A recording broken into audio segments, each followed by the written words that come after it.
33, essa passagem inicia com o que aconteceu com Jesus do meio-dia até as 3 horas da tarde, hora da sua provável morte. Amém, irmãos? Então ele relata as 3 últimas horas de Jesus, ali provavelmente de meio-dia a 3 horas, né? Hora em que Jesus morre. Antes desse relato de Marcos, provavelmente na sexta-feira, Jesus comeu a Páscoa, uma ceia com os seus discípulos, não é isso? Se você for ver os relatos bíblicos, você vai encontrar isso, né? E mais um pouco, no final da tarde, ele vai ao Getsemane, né? Onde ele tem aquela oração, né? Uma angústia da alma dele, né? Ele está orando e está pedindo ao Senhor que, se fosse possível, livrasse ele daquele cálice, porque ele consegue visualizar, ele consegue contemplar todo o sofrimento que lhe aguardava. Então ele faz uma oração ali que expressa o momento que ele estava vivendo, uma agonia profunda na sua alma, um sentimento de dor muito forte, e ele sabia que iria passar por um momento nunca vivido, que seria a separação com Deus. Então, a questão física, tudo ele já tinha um conhecimento, mas essa separação de Deus o deixou nesse momento de agonia, né? Eu não sei como é que se prega aí fora que isso não pode acontecer com crentes, e o próprio Jesus passou por isso, né? Na verdade, se a gente apertasse um pouco, a gente poderia até dizer que nem tudo, né, que o homem pede, ele tem que ter a consciência que Deus não vai lhe dar. E fato aconteceu semelhante com Jesus, porque nesta oração ele não seria atendido. Calma, eu sei que vocês já pensaram aí, peraí, pastor, mas logo depois ele mesmo disse: todavia, faz a tua vontade. Mas, a princípio, ele pediu um livramento, e nós sabemos que a resposta de Deus seria não, porque tinha um projeto muito grande por trás disso. Amém, irmãos? Amém. Então, vocês entenderem que se com Jesus foi assim, né? Imagine conosco, né? Então vamos orar mais assim, né? Todavia, faz a tua vontade, né? Porque ele não é servo, ele é Senhor, né? Então logo depois ele sabe que tem o propósito de se cumprir, e ele diz: todavia, faça a tua vontade. Em seguida, você sabe, ele foi traído por Judas, né? Onde a gente não pode menosprezar, porque ele andou com Judas, né? Ali 3 anos ou um pouco mais, foi seu companheiro, foi o seu tesoureiro, né?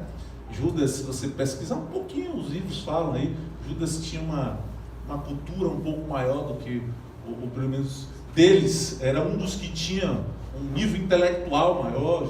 Judas trabalhou com Pilatos, ali no palácio, ele tinha uma desenvoltura, tanto que ele assume essa posição. Enfim, então a gente não pode menosprezar. Ele sentiu a traição de Judas, né? Alguém que andou com ele, que viu tudo.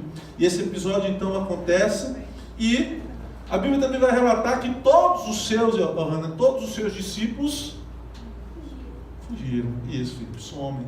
Você pode até falar um pouco porque João obedeceu a ele ali para cuidar da mãe, né? Momentos antes, mas fora isso, a galera puxou o barco, né, moçada? Todo mundo prometia fidelidade, estamos juntos, né? Estamos juntos, o que der, nós estamos juntos. Mas todos ficaram apavorados, temerosos, né? E fugiram. E, sem dúvida, um sentimento muito ruim deve, né, ter cooperado aí nesse momento com Jesus. E de madrugada, então, ele é preso, né, é julgado, né, pelo Sinédrio, onde estão as autoridades dos judeus, estão os sacerdotes. E aí ele já é, por essas autoridades dos judeus, no Sinédrio, ele já é julgado, condenado, né, e a sua condenação é por blasfêmia, não é isso? Porque ele se declara, Luciana, filho de Deus, não é isso? O Messias esperado. Em seguida, se cumpre aquilo que ele tinha dito a Pedro, que Pedro, né, não acreditou. Ele disse, né, Daniel, jamais isso. Pense numa coisa impossível, é isso, Jesus, se honesto, o senhor errou. Jesus disse, você vai me negar, e não é uma vez não, são 3, né? E se cumpriu, Pedro nega logo em seguida, apavorado, né? Nega, a população meio que aperta, né, Fátima? Ele diz, rapaz, você veste igual, você fala igual, você se comporta igual, ele nunca viu, nunca ouviu falar, não sei quem é. né? E aquele fato que vocês conhecem, e ele lembra que Jesus tinha anunciado a ele que isso iria acontecer. Depois do Sinédrio, ele é levado a Pilatos, não é isso? Onde agora ele tem um outro julgamento, é o pretório, não é isso? E ele é acusado de sedição. Alguém sabe o que é sedição? Não? Não ouviram falar sobre isso? Ele é acusado de de participar, de iniciar, de começar, enfim, uma revolução. Isso, uma revolução política. Ele se tenta ter e pressionar Pilatos, para que Pilatos, irmão Everaldo, condene ele por uma revolução. Ou seja, ele é acusado de incentivar, estimular os judeus para se rebelar contra Roma, né, e sair daquela situação que eles estavam, né, de domínio sobre Roma. E não há prova nem da blasfêmia, né, porque a palavra estava se cumprindo, os judeus não tinham dados para condená-lo, muito menos Pilatos, né? Tem toda aquela parte que você sabe, que Pilatos na verdade se sentia impressionado, já tinha mandado para Herodes doidão, né? Herodes só fazia tomar vinho e cada dia mais doido, manda de volta, e ele lava as mãos, mostrando e comprovando que não tinha culpa. Ele não achou culpa em Jesus. Sendo assim, mas mesmo assim ele o condena, e ele é que determina a morte de Pedro de cruz, né? Ao lado de dois criminosos, né? Que já estavam julgados, sentenciados. Então Jesus é levado ao Gólgota, depois dessa sentença de morte. O Gólgota fica afastado de Jerusalém, 1 quilômetro, alguma coisa assim. Nos mapas você acha, não tem nenhuma novidade isso aqui, tá? Não é dentro de Jerusalém, e ali ele vai ser crucificado, não é isso? Aí ele passa por momentos terríveis, os soldados romanos maltratam, há uma zombaria muito grande, né? As pessoas passam, zombam, porque a questão espiritual também é forte nesse momento, e ele passa toda essa humilhação, todo o seu sofrimento, procura, cadê minha turma, cadê os discípulos, cadê a turma que era fiel, e não acha ninguém, né, irmã? Ele não acha ninguém. A Bíblia diz que tem uma turma que a gente vai falar um pouco mais à frente, que está mais afastada, né? Então, quando você é zombado da sua fé, criticado pela sua fé, isso é besteira, né? Pior passou o nosso Senhor. Então, irmãos, esse primeiro momento, só para a gente contextualizar rapidinho aqui, é possivelmente as 3 últimas horas de Jesus antes da sua morte.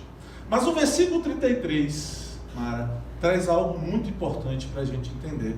Quando ele fala no versículo que toda a terra foi tomada de trevas.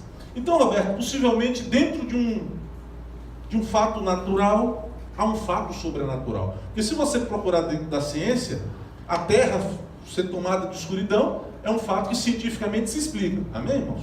Se explica. Amém, irmãos? Amém. Mas esse em si tinha a mão de Deus. Trevas que foram enviadas por Deus naquele momento. Na verdade, é um momento em que o Senhor, ele vai externar, ele vai encontrar uma forma de externar, Nildo, aquilo que está no coração de Jesus e no coração dele. Amém? Essas trevas, essa escuridão, ele mostrando que o coração de Jesus agora está tomado de trevas, ou seja, está tomado do pecado. Porque, Dani, nesse momento, Jesus está passando pelo processo da substituição, ele está nos substituindo. Amém? Então esse cenário das trevas é uma forma que Deus encontrou para externar como ele estava se sentindo, o que Jesus estava passando, porque todo o seu coração estava tomado do pecado do homem, da humanidade. A escuridão sobre a terra foi uma forma que Deus encontrou para nos mostrar, né, como, né, ele de fato tomou todo o pecado da humanidade e colocou sobre o seu Filho Jesus, cumprindo as Escrituras. Amém? E vai se cumprir a palavra, quando a palavra diz: o salário do pecado é a morte. E ali Jesus tinha, Larissa, toda certeza do que estava acontecendo. E o coração puro, né, que nunca tinha conhecido o pecado, agora ele é tomado de todo o pecado da humanidade. Essas trevas, Nildo, significa a ira de Deus, porque o pecado ira a Deus. É isso? Então toda a ira de Deus é lançada em Jesus. E para que a gente possa ter possa vir uma linha de raciocínio para nós, ele permitiu as trevas para externar isso. Os irmãos compreendem? Amém? Amém. E aí ele permite aquela situação. É a ira de Deus lançada sobre Jesus. Lembrem-se vocês, ou pelo menos a grande maioria, que sabe que em diversos momentos as Escrituras nos afirmam que o diabo o inferno, me perdoe, é um lugar de trevas. Amém, irmãos? Em diversos momentos a Bíblia vai revelar que o inferno é um lugar de trevas. Essas trevas, então, estão tomando o coração do Senhor. E evidentemente, Rose, que nós sabemos que há uma única coisa que a Bíblia fala que afasta, separa o homem de Deus, que é a assunção, o pecado. Quando Isaías diz que a mão dele não está encolhida, os seus olhos, para que não possa salvar, para que não possa agir, ele está dizendo que tenha fé, Deus pode fazer na sua vida o impossível. Agora tem um detalhe aí. Não é isso que Isaías disse? O pecado faz separação entre você e Deus. Então essa separação, Nildo, era na verdade a grande agonia, a grande angústia de Jesus, né? Ele sabia que ia passar por isso. Amém, irmãos? Ele ia pela primeira vez se separar de Deus. E aqui, possivelmente durante essas 3 horas, Daniel, o Senhor experimenta isso, né? Tendo o pecado de toda a humanidade sobre ele, exemplificado por essas trevas que Marcos relata, onde toda a terra foi escondida. Amém, irmão? Foi coberta por isso. Mas vamos mudar mais um pouquinho. O versículo 34, então, ele relata que Jesus, nessa agonia, ele dá um grito de angústia, no momento em que ele se separa de Deus, né, do seu Pai, por conta dos nossos pecados. A substituição está acontecendo, né, para que um dia nós tivéssemos direito ao perdão, tivéssemos acesso à vida eterna. Isso tinha de acontecer. Alguém tinha de pagar a conta, o preço, e ele estava pagando o preço, para que hoje nós tivéssemos acesso ao perdão, à esperança da vida eterna, a paz, através do perdão. Amém? Então, vai a expressão, entre o versículo 34 e 35, ele fala Eloi, Eloi, né? Sabachthani. E os judeus, eles, me parecem que eles confundem esse momento, né, Nildo, com ele está gritando, Elias, vem me ajudar. Na verdade é simples de entender isso aqui, porque Elias tinha um mistério com os judeus, né? A gente às vezes coloca que tem pessoas que têm imagens, né? E se dobram crendo que aquela imagem pode fazer alguma coisa. Não é uma crítica a nenhuma religião, mas não é assim? Não tem? E Elias era uma espécie disso para os judeus. O seu ministério foi tão forte, foi tão extraordinário, de ressurreição, de poder, de carruagem de fogo, de altar que pegou fogo, matou o profeta. O histórico dele era tão forte que havia uma espécie de uma idolatria com os judeus, com Elias. E quando ele fala isso, Adriano, então eles, em aramaico, eles dizem, olha Débora, olha para cá, né? Olha, ele está chamando por Elias, ele está invocando Elias vem ajudar ele, porque como eram místicos, né?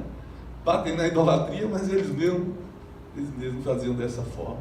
E aí, né, para se tornar o ambiente mais trágico e mais sádico possível, né, a maldade deles, eles pegam a espuma no vinagre e colocam na boca de Jesus, que na verdade serve como se fosse anestesiar, e o propósito disso é que prolongasse o seu sofrimento. Prolongasse o seu sofrimento, porque eles pensam o seguinte: vamos ver se Elias desce mesmo, vamos segurar ele mais um pouquinho, quem sabe nós não assistimos a algo sobrenatural. Quem sabe Elias não desce mesmo. Ele está pedindo por Elias. E é levado vinagre até sua boca. Ele poderia ficar a noite aqui mostrando que tudo isso estava se cumprindo profecias. Mas essa pelo menos eu quero. Pega o Salmos 69 comigo, rapidinho. Talvez eles não tivessem noção do que estavam fazendo, mas a Bíblia fala exatamente o que estava se cumprindo ali. E nós vamos ver um Salmos messiânico, né? O 69, que diz assim, ó. Acharam? 69, 21 diz assim.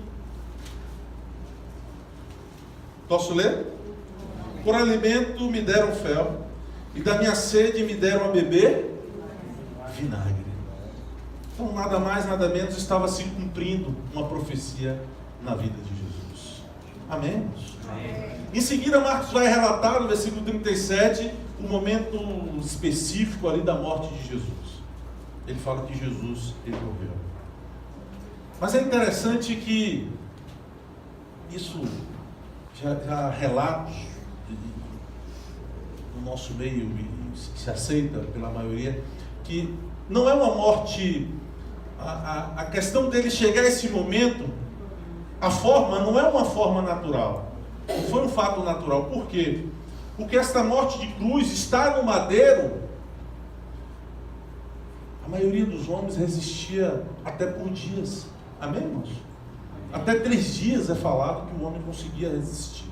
E o vinagre ainda era para prorrogar essa situação.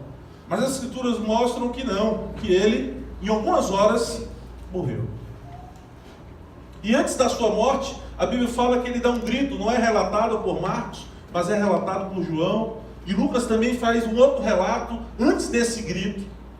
A Bíblia diz que, e nós encontramos isso no livro de João, que antes desse grito, ele fala que está consumado. Ou seja, a obra, a missão de Deus na minha vida foi dada por completo. Esse grito era isso. Ele diz: está consumado. A missão que me enviaram é dada por feita neste momento. Amém, irmãos? Amém. E Lucas relata e diz que ele, antes desse grito, ele tinha uma expressão de entregar o seu espírito a Deus. Lógico, isso tinha de acontecer porque ele era Deus e ninguém podia matá-lo. Não é isso, irmãos? Amém, irmãos? Amém. E ele então entrega o seu espírito ao Senhor. Você vê Lucas dizendo isso, que ele entrega o espírito ao Senhor. Porque como Deus não poderia ser morto, era como realmente ele estivesse dizendo: agora, Deus, eu entrego o meu espírito ao Senhor. Porque os homens não podiam matar, né? E aí a sua alma volta a ter paz, pois ele cumpriu aquilo que foi determinado por Deus. Versículo 38, presta atenção. Nós estamos caminhando dentro da ceia, para dar sentido do que nós estamos participando. O que é a ceia? A ceia é lembrar isso aqui. A ceia é refletir em cima disso aqui. Amém, irmãos? Então eu quero só a atenção de vocês no 38. Voltaram lá para Marcos? Posso ler, irmãos? Marcos quanto? 15:38. Eu queria que você prestasse atenção nisso aqui. Que diz assim, ó: o véu do santuário em 2 partes, de alto a baixo. Enquanto Jesus estava sendo crucificado, perto de Jerusalém, né, chamado Monte da Caveira, não é isso? Era chamado Monte. Então não ficava dentro da cidade, não, ficava 1 quilômetro, alguma coisa a mais, onde ele estava sendo crucificado. E nessa mesma hora, 15 horas, 3 horas da tarde, próximo dali, ou seja, em Jerusalém, acontecia o sacrifício das 3 horas da tarde. Estão prestando atenção? Ele está na cruz, a um perímetro de distância do templo, mas dentro do templo está acontecendo uma cerimônia comum, como se fosse o nosso culto. E nessa cerimônia era o sacrifício das 3 horas da tarde. O sacerdote entrava com o animal, né? Tinha o santo dos santos, e ele matava o animal e apresentava o sangue diante de Deus. Mas para levar onde estava a arca, né, facilitar aqui para a gente não ir com todos os detalhes. Mas para entrar mesmo do Santo dos Santos, para oferecer o sangue, só entrava o sumo sacerdote. E o sumo sacerdote leva o sangue para derramar ali, dentro do Santo dos Santos. Só que de um lugar para o outro, para entrar no Santo dos Santos, Gabriel, tinha uma cortina, um véu. No momento em que ele está fazendo um sacrifício, o Cordeiro de Deus está sendo sacrificado. E aí a Bíblia relata isso. E de forma sobrenatural. De cima para baixo. O véu se rasga. Amém? É o que diz as Escrituras. Então, Jesus está longe dali.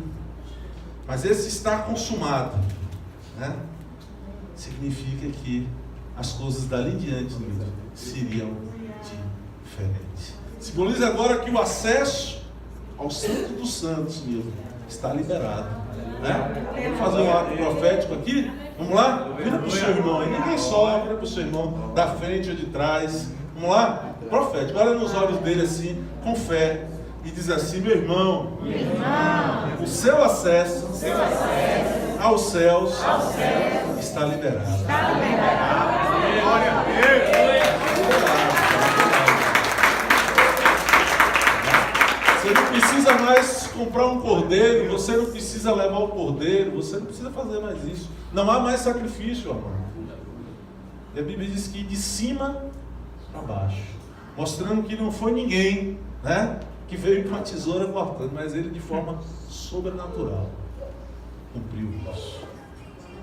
É o último sacrifício, irmãos. Ele já foi feito. Amém? Amém. Vamos lá, para a gente ir para a ceia. O versículo 39 então diz assim, ó: o centurião que tinha acompanhado esse centurião, ele acompanhou todo o momento, toda a trajetória da vida de Jesus, né? Desculpe, da vida não, daqueles momentos que antecederam a sua morte. E ele vem acompanhando tudo, todo o sofrimento, e ele vai reconhecer, Pedro, diante de todos, que aqueles fatos que ele presenciou se tratava realmente de Jesus, o Filho de Deus, né? Marcos precisava relatar isso. E lembre-se que Marcos escreveu para quem, irmãos? Para os romanos, não é isso? Então ele precisava relatar isso aqui. E ele vai dizer que esse centurião, ele faz um relato. Ele diz assim: rapaz, tudo que eu vi, tudo que eu acompanhei esse homem, apanhar, ser espancado, ser cuspido na sua face, ser humilhado, toda a sua trajetória, eu posso afirmar uma coisa: aí tem coisa estranha. Ele é o Filho de Deus. A gente vê até nos livros teológicos, afirmam que esse centurião não está na palavra, mas ele se converteu com a sua família. Mas Marcos precisava relatar isso aos judeus. Não foi um criminoso sendo morto, né? O poder e a sua glória permaneceu nele. Mas vamos lá, o último relato, 40 e o 41, fala que as mulheres estavam ali. Enchi a bola das mulheres agora, né? Agora, por que ele vai relatar isso? Ele tem um cuidado, Roberto, de dizer que as mulheres, não muito perto, né? Marcos está relatando isso, elas estavam um pouco mais afastadas, mas elas estavam ali. Os discípulos já tinham fugido, já tinham saído. João estava um tempo antes, João estava presente ali com Maria, mãe de Jesus, porque Jesus tinha feito esse pedido. Olha, ele sabia que ia ser um tumulto, então ele virou para João Fátima e falou: João, me faz um favor, você é o meu discípulo amado, né? Você é aquele que põe a sua cabeça no meu peito, me quebra esse galho. Ele quer saber que a galera estava, né, muito medo, e estava vazando. Então ele chama João e diz: ó, cuida da minha mãe, né? Cuida da minha mãe. Então, momentos antes, João é o único relato que a gente tem de quem fica, né, dos discípulos, e ele realmente sai com Maria antes disso. Mas no momento da crucificação, Marcos relata que essas mulheres, parece que 3 ou 4, né? 4, né? Maria Madalena, Maria mãe de Tiago, 2, a menor de José, são 4, né? E Salomé, não é isso, irmãos? 4 mulheres estão presentes aqui. Lógico, Rita, que a gente destaca a coragem, né? Vai ser dizer assim, mas pastor, a situação dos apóstolos não era mais difícil do que elas? Acho que não, né? Elas acompanharam Jesus todo o tempo. E elas estiveram ali. Os supostos amigos, né, que andaram 3 anos ou 3 anos e pouco com Jesus, não se encontrou um. A coisa não é de hoje não, Daniel, tem tempo. Fica atrás de mim. Aí, olha o que a Bíblia mostra. Um traiu Judas, né? Os amigos, né, meu velho? Que andaram junto, que sentou na ceia, né? Que viu tudo. A gente está falando de quem andava junto. Um traiu. O outro negou 3 vezes. E os demais sumiram. Amém, irmãos? Mas eu não entendo realmente porque Marcos relata isso. Mas alguma coisa tem, né, irmãos? E não é só a coragem, né, Rita? Dessas mulheres. Sim. Eu precisava relatar isso nessa noite de ceia, né? Possivelmente nessas mulheres é visto o amor, é vista a dedicação às coisas de Deus, né? A obra de Deus. E a gente vê pessoas assim, né? Independente de ser mulher ou homem. Tem pessoas que realmente, nos momentos em que se precisa, elas se mostram como verdadeiros adoradores, né? Como pessoas que botam as circunstâncias, né? Os seus objetivos de lado e de fato têm amor a Deus, amor às coisas de Deus. Então a dedicação dessas mulheres não é à toa que está relatada aqui. Não é à toa que Deus quis mostrar assim, olha, observa, eu vi aquelas mulheres, eu vi o zelo daquelas mulheres, eu vi a coragem daquelas mulheres, eu vi a dedicação daquelas mulheres. Elas podiam ter muito dito assim, agora encerrou, vamos cuidar da nossa vida, vamos cuidar da nossa casa, tem coisa mais importante para eu cuidar. E o Senhor está dizendo assim, eu vi, relata aí porque eu vi.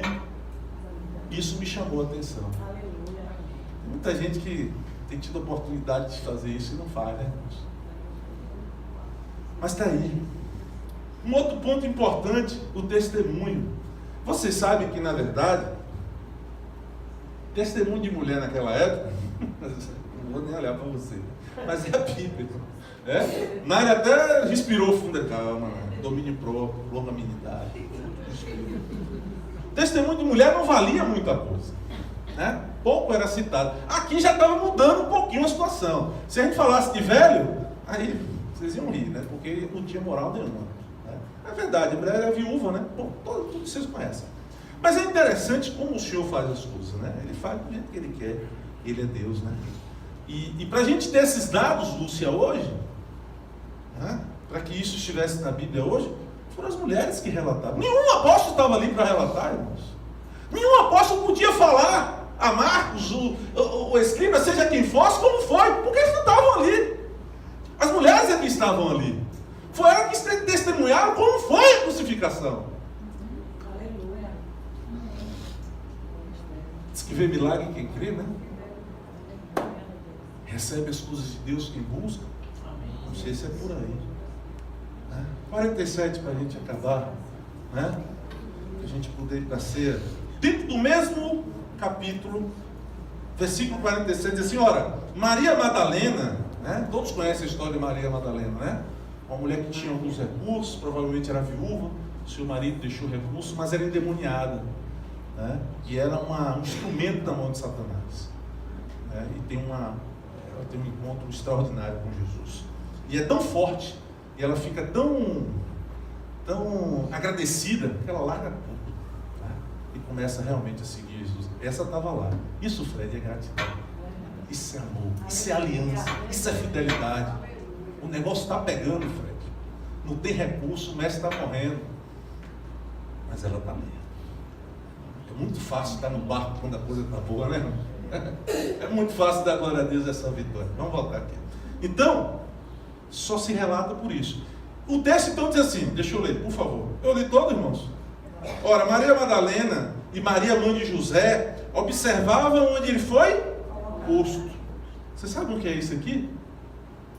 Não tinha, Nildo, nenhum apóstolo para testificar onde Jesus foi sepultado. Não sei se vocês já ouviram falar, mas se prega há muito tempo. Uma das justificativas de Roma, né, é que na verdade o corpo nem entrou, eles roubaram antes. Depois surgiu outra, né, que a pedra eles removeram e roubaram. Então quem testemunhou que viu Jesus naquele túmulo foi as mulheres. Não foram os apóstolos, não foram os discípulos. Não foram homens que viram milagres e foram até usados em milagres. Que falavam em línguas, que tinham unção, que tinha graça, que tinha o poder de Deus. Mas não parece que nessa hora nada disso funcionou, irmãos. As mulheres nem na ceia participaram.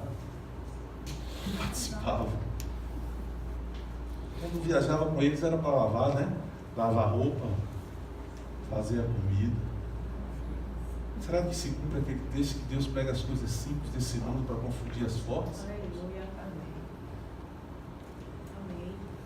Põe a mão no seu coração, põe a sua cabeça, vamos orar. A gente crescer. Aleluia. Meu Deus.